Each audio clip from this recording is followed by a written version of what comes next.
Well, welcome everyone to another edition of Camel River Fishing. I'm really happy that you could be here with us today.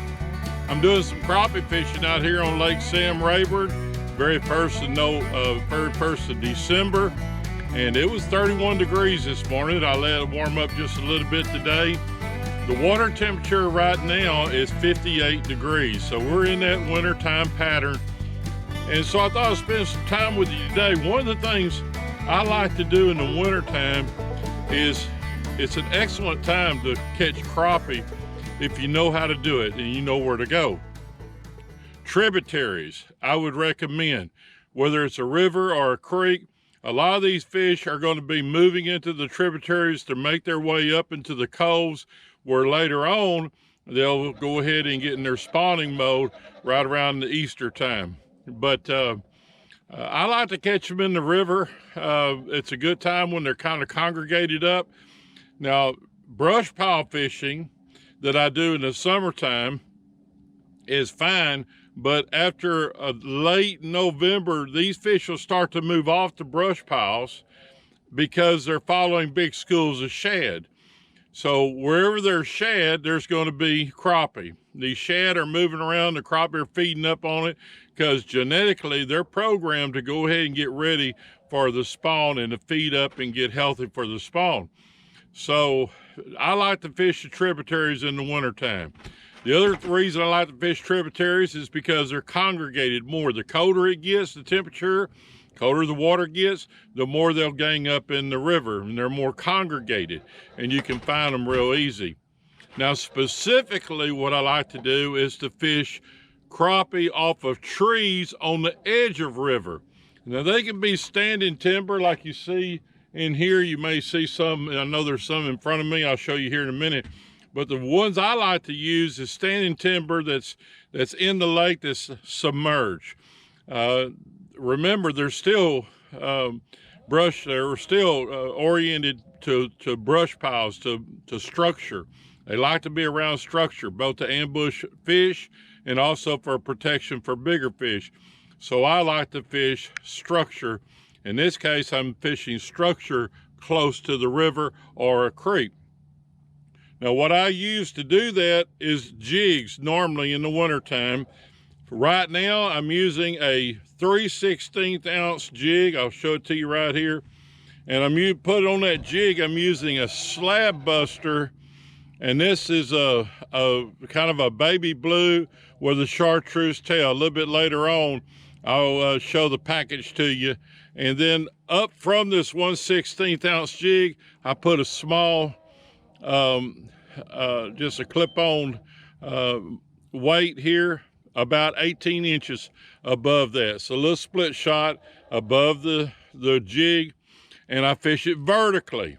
So in this particular episode, I'm going to show you how to find these fish on these submerged trees, number one, how to ease up to them and actually fish them, number two, and I think you're going to enjoy it. You're going to see that the fish are lethargic. They're very finicky. You have to put the bait right in front of them, and they don't like a lot of jigging. So get this out of your mind, this big up and down business.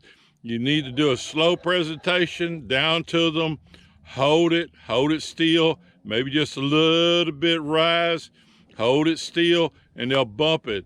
What I have found is instead of that hard thump like we like to get, oftentimes in the wintertime, you're going to get a real subtle tick. If they tick that line, go ahead and set the hook. Now, one other thing I want to show you that I do, I can get by with this on Lake Sam Rayburn. You folks in different parts of the country where the water's clear, you can. But I use 20-pound braid. Not only do I use 20-pound braid, I use 20-pound braid that is lime green. Now, I was probably, if it was me, still fish this kind of line most of the time. If I was in clear water, I would just use probably a 4 or 5 foot monofilament leader on the end of the braid. But I like braid because you can feel the hit, and if you should get it in the brush, you can get it out rather easily. Another thing about this lime green line is I can take a Sharpie pen and I can mark a mark on this lime green braid at 10 foot, at 15 foot, and maybe even at 20 foot, so I know the proper depth. So let's get back to the camera on our Garmin Panoptics, and I'm going to show you on that how I find these fish and how I ease up to them, and I think you'll enjoy it. Now, first of all, if you look at my Helix 10, and let me just go over here to the actual map of the lake right here, you're going to see I'm fishing a river, and you can see where my boat is located at this time. I'm fishing the edges of the river. Now let me click over here and split the screen, and you see all that? That is a lot of shad that's off in this river. And but the thing about downscan is, even though you may see a lot of shad and you may see individual trees, it's very difficult to hone in to the actual crappie that are on these trees. So now let me show you. This is the Humminbird 10-inch Helix that I use for navigation purposes. Now I'm going to move over here and show you what I use to actually find the fish.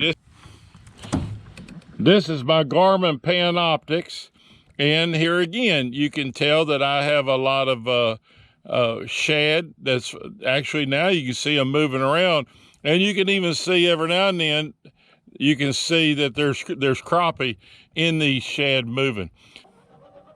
Bam, there he is. He hit it. So this fish right here he comes. He's a decent fish right here. Oh Lord, get this fish on in here. There he is, right on the edge of the river, just where he's supposed to be. Woo, I like that.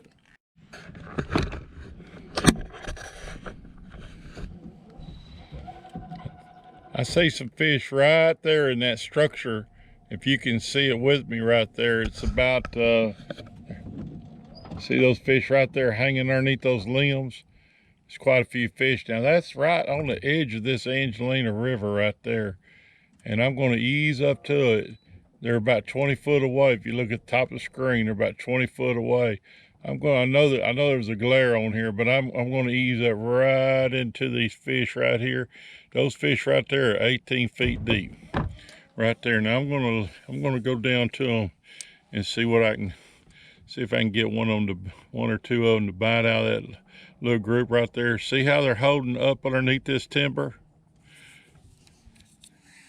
You almost got to get right down there on top of them, because if you don't, you're going to get hung up when one gets on. When one does get on, you got to get him on out of there. Now you can see my jig going down. These fish are deep. These fish are about 20 foot deep.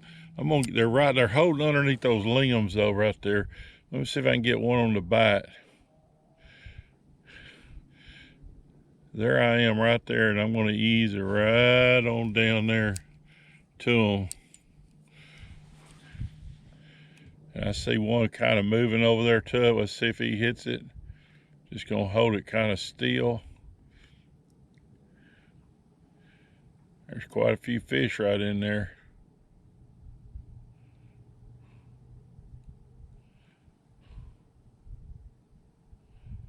One came right up to it, but he didn't take it. Did you see that?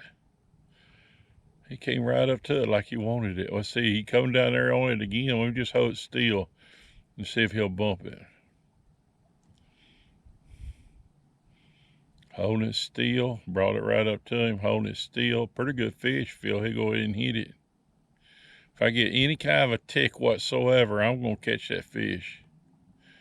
He's looking right at it. I'm gonna raise it up just a little bit, see if he'll come after it. There he comes. Hold it and see if he'll go ahead and hit it. And look how high he's coming. He come all the way to 15 feet. That fish is not gonna bite. So let me go on down here where the rest of them were, down there a little deep, down there around 19. Bring it down there and see if I can get one of those to bite.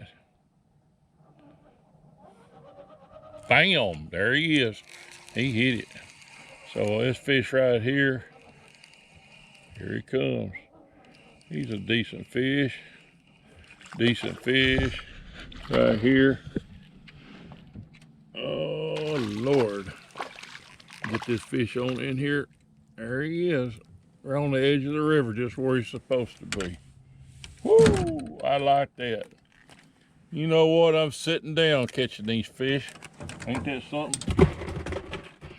Let's go right back down there again through all them limbs. One thing about fishing this kind of way here, if you get a bite, come on up with him, because you'll get hung up. Look at there, put it down there, and he hit it immediately. Oh man, I missed him.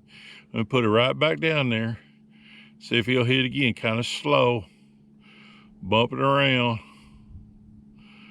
Oh, there's a big one right there. I don't know what he is. He's a big old crappie.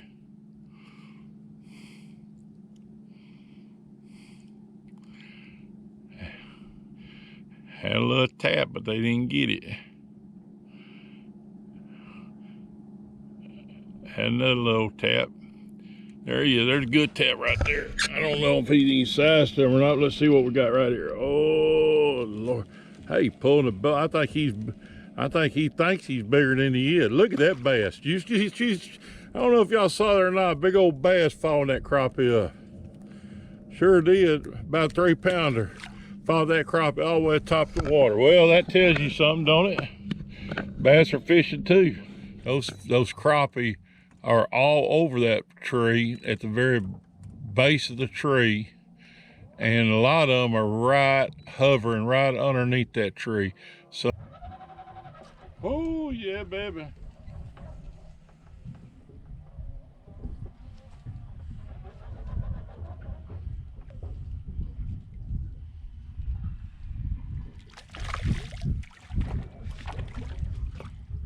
Oh yeah. That's what I'm talking about, folks. Woo! I'm gonna take some of these home and eat them tonight. Pretty crappie right there. So I don't know about you, but that's a pretty good crappie right there. Big old white crappie. That crappie there go about 180. And I probably kept, I don't know how many I caught, but I kept 15, well, just enough for me and Cindy. There they are right there. I just kind of out here by myself today, and I wanted to just catch a few fish and make sure that the fish were where I thought they were, and they were. Again, fishing these trees on the edge of tributaries is a great way to catch fish. It really is. And the only thing I would warn this time of the year in the wintertime is when you identify that there are some fish on one of these underwater structures, turn down that trolling motor down to 3 or 4, and then get off of it about 10 feet before you get to it, before you set your spot lock. Just kind of drift into it, because they're spooky as they can be. And they'll dart away. They hear anything. Maybe the bottom of the boat just slap against some water. That's all it takes, and they take off. But other than that, we did real good. My tip for the week, you've seen me before. I'm gonna try to get this out of this rod right here. My tip for the week, for wintertime fishing, I like this color right here. That's that color right there on a pink head jig has worked real good. Now I buy these jigs, some of you already know this. Let me see if I got a package here in my pocket. Now here it is over here. I buy these jigs from Slab Buster. If you don't know who that is, that's Jackson Stevens. Call them, go to slabbuster.com and get you some of those. They're the nicest people in the world. They live up on Lake Truman in Missouri, and they're fine people to deal with, and they'll tell you where there's a tackle shop near you that has them. If not, they'll send them to you direct. This particular jig that I was putting on that pink head jig is called Pearl Blue Chartreuse Silver. The number is SB, that's Slab Buster 181, if that helps you. I think it's a good cold water jig. I don't know, I've been using it now for 3 or 4 weeks, and they bite it real good. So you might want to try that. Again, the presentation is slow, and slower. None of this thinking that you're going to just sail it down there and get a big old bump. You got to ease it down there, hold it still, and if anything, just raise it up just a little bit and then hold it still some more. I had one fish today, I was watching it on the camera, and I knew that he was right underneath me, good, you know, pound and 3/4 fish at least, and he was right underneath me just sitting there looking at it. If I moved it at all, he was gonna bolt, and I held it and I held it and I held it and I held it, and all of a sudden I saw him. Here he comes, he's inching toward it. Boop, just a little bitty tip, that's all it took. So sometimes you just gotta do what the fish want to do, and I'm looking at them on that Garmin Panoptics, and they didn't want it real fast. They wanted everything slow and slower. So those are some tips for the week. I hope it helps you. Don't give up on fishing in the wintertime. It can be a real rewarding time of the year to fish. One thing, all the hunters are in the woods, so you kind of got the lake to yourself. It's kind of nice out here. And if you want to book a trip with me, go to www.camelriverguideservice.com, look at page 2 on that calendar, and look for something that doesn't say guide trip or day off. You're probably going to be now looking into the end of March or the 1st of April. I think I've already got 10 trips booked for April. So go ahead and book a trip. To book a trip, best thing to do is call me once you've got that date in mind. Have your credit card ready. I will put $100 down to hold your trip. Now listen, if you get down to it and to the trip and you can't come, or it's bad weather or something blew up in your life, I understand. You're not going to lose your deposit with me. We'll just move you and postpone you to the next time. So you don't worry about that, but you better, if you want to fish with me, you need to go ahead and book early. Nowadays, it used to not be this way. Nowadays though, folks are booking with me 2, 3, and even 4 months in advance. And I appreciate it as much as anybody, and I really thank you for all your support. The downside is I got a lot of you that fish with me before, and you call me and you say, hey, what are you doing this week? You got any openings? And I hate to tell them I don't have an opening for 3 or 4 weeks, so it makes it kind of tough. But anyway, that's it. Have a good week.